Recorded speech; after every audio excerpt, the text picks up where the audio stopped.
Good morning बच्चों, आज हम करने जा रहे हैं अपनी वर्कशीट नंबर 81 विषय विज्ञान कक्षा 9। हमारी डेट 3 फरवरी के लिए। तो चलिए स्टार्ट करते हैं। आज की वर्कशीट में हम करते हैं, आज हमारा जो पार्ट दूसरा है, क्या हमारे आसपास के पदार्थ शुद्ध है, उसकी रिवीजन हम कर रहे थे, वही आज हम करेंगे, जिसके अंदर हम पढ़ेंगे निलंबन और कोलाइड के बारे में।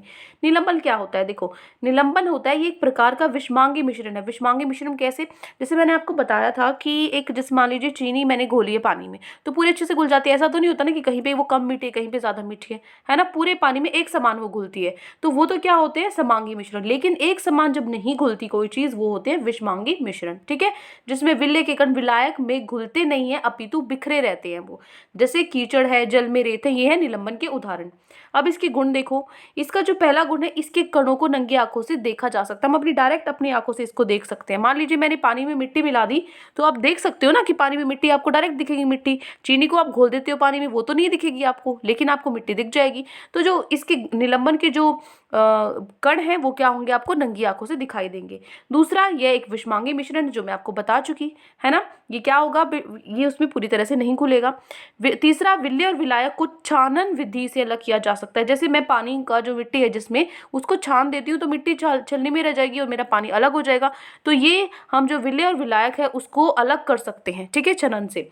चौथा है, यह एक अस्थाई विलयन है। विलय कण नीचे बैठ जाते हैं। जैसे मैं उसको क्या करूंगी, पानी को और मिट्टी को थोड़ी देर छेड़ूंगी नहीं, मैं उसको रख देती हूँ। जैसे ही थोड़ी देर रखूंगी तो जो मिट्टी के कण है वो सारे नीचे बैठ जाएंगे। ठीक है। पांचवा है, कणों का आकार बड़ा होता है। इसमें जो कण होते हैं वो बड़े होते हैं। कितने बड़े होते हैं? 10⁻⁶ मीटर से बड़े होते हैं ये। ठीक है। अब देखो कोलाइड। कोलाइड क्या होते हैं? कोलाइड विलयन समांगी दिखता है, जो मतलब ये समांगी दिखते हैं लेकिन ये विषमांगी ही होते हैं। ठीक है। जैसे जो इसके कण होते हैं वो इतने छोटे होते हैं कि नग्न आंखों से हम उसको देख नहीं सकते, लेकिन बेशक हम उसको नहीं देख सकते। जो इन पर जो प्रकाश की किरणें पड़ती हैं उनको वो क्या करते हैं? उनके पथ से विचलित कर देती हैं। ठीक है, विचलित कर देती है तो रिफ्लेक्शन होगा, तो इसलिए हम उसको देख पाते हैं, जो उसका पाथ है, जो उसका पथ है। उदाहरण है जैसे दूध है, रक्त है, ये सब। ठीक है। फिर देखो कोलाइड की गुण। कोलाइड की गुण, जो विलय है, विलय के जो कण है, हम उसको अपनी आंखों से डायरेक्ट नहीं देख सकते। ठीक है, क्योंकि वो समांगी मिश्रण की तरह दिखते हैं, उसकी तरह वो मतलब बिहेव करते हैं, लेकिन एक्चुअल में होते नहीं हैं। लेकिन जो समांगी है, दिखते हैं, परंतु असल में क्या होते हैं? ये विषमांगी होते हैं। जो इनके कण हैं, इनको हम अलग नहीं कर सकते छानन विधि से। और ये अपारदर्शी होते हैं, यह स्थिर होते हैं। ठीक है, स्थिर होते हैं, अपारदर्शी होते हैं। देख सकते हैं इनको हम, जब लाइट है, जब जो प्रकाश की किरण जाएगी, इसके जो कण हैं उनका आकार क्या होता है? 10⁻⁸ और 10⁻⁶ मीटर के बीच में होता है। और जो कोलाइड विलयन है उसके भी दो भाग होते हैं। कौन से होते हैं? परिक्षिप्त प्रावस्था और परिक्षेपण माध्यम। जैसे मैंने आपको विलय और विलयक के बारे में बताया था कि भाई वो क्या होते हैं। जो कम वाला होता है वो क्या हो जाएगा? कम वाला क्या हो जाएगा? विलय हो जाएगा, है ना। और जो ज्यादा होता है वो क्या हो जाएगा? वो आपका विलयक हो जाएगा। तो यहाँ से क्या होगा? दूध और पानी के, मान लीजिए आपने मिला दिया, तो दूध में जो उपस्थित प्रोटीन और वसा है, जो फैट है, उसके जो कण है वो क्या होंगे? परिक्षेपित प्रावस्था के अंदर आएंगे। जो पानी है वो परिक्षेपण माध्यम होगा। ठीक है, जैसे सॉल्यूट और सॉल्वेंट होता है। जैसे विलय और विलायक, जैसे आपका है धुंध या बादल, ये क्या होता है? किस प्रकार का होता है? ये एरोसोल होता है। ठीक है, तो यहाँ से क्या होगा? धुंध और बादल है, उसका जो विलय होगा, जो सबसे कम वाला परिक्षिप्त प्रावस्था होगी, वो किस में होगी? द्रव्य में होगी। और विलायक जो उसका माध्यम होगा वो गैस होगा। इसी तरीके से धुआं, धुआं क्या होगा? उसका जो विलय होगा ठोस होगा, लेकिन वैसे गैस होगा। और ये शेविंग क्रीम, गैस होगी विलय में, और विलायक जो माध्यम है उसमें द्रव्य होगा। ये किस तरह का होता है? फोम का तो होता है। ये इमल्शन, सोल, फोम, ये इसके प्रकार हैं, किस तरीके का वो होगा। ठीक है। उसके बाद जो गैस और ठोस से क्या बनेगा? फोम बनेगा। आपको जो फोम स्पंज होती है, रबड़ होती है, उसमें जो विलय होता है गैस होता है और प्रक्षेपण माध्यम होता है। ठीक है, तो ये टेबल आप पढ़ लेना।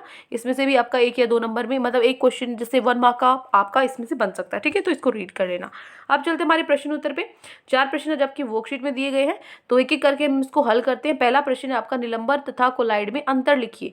तो आप लिखोगे निलंबन और कोलाइड, और बीच में अंडरलाइन लगाओगे, लिखोगे इसके कणों को नंगी, जो निलंबन है, नंगी आंखों से देखा जा सकता है, लेकिन विलय के कण नग्न आंखों से नहीं दिखते।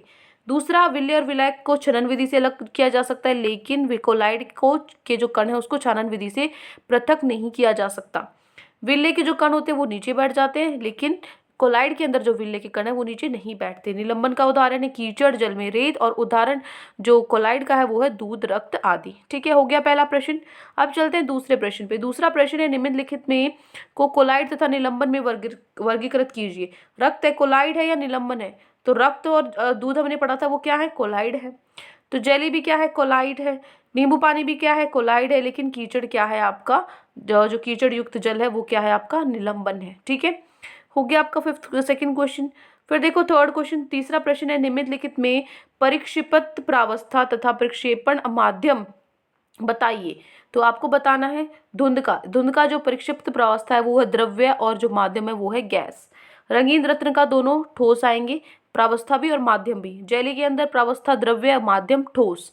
और शेविंग क्रीम के अंदर प्रावस्था गैस और ये माध्यम द्रव्य। ठीक है, ये आप इस तरीके से यहाँ अपनी टेबल भी बना सकते हो अगर आपको बनानी है तो, ऐसे करके। ठीक है, ये यहाँ कर देना। ये आपका क्या हो जाएगा, जो आपका तत्व है, जो भी आपको जिसका चेक करना है। हो गया आपका तीसरा प्रश्न। अब हम चलते हैं हमारी जो आखिरी प्रश्न है वर्कशीट का फोर्थ क्वेश्चन। यदि एक दूध के गिलास से प्रकाश की किरणें को गुजारा जाए तो क्या उसका पथ प्रदर्शित होगा, क्यों अथवा क्यों नहीं।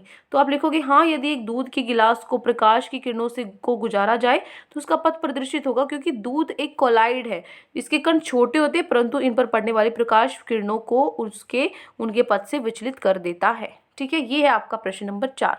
तो ये 4 प्रश्न उत्तर आज आपकी वर्कशीट में दिए गए थे। आई होप आपको अच्छे से समझ में आ गए हैं। कोई भी डाउट है पूरी वर्कशीट में तो कमेंट सेक्शन में आप मुझसे पूछ सकते हैं। और अगर आपको वीडियो अच्छी लगे तो चैनल को सब्सक्राइब कर सकते हैं, वीडियो को लाइक कर सकते हैं। Thank you and have a great day.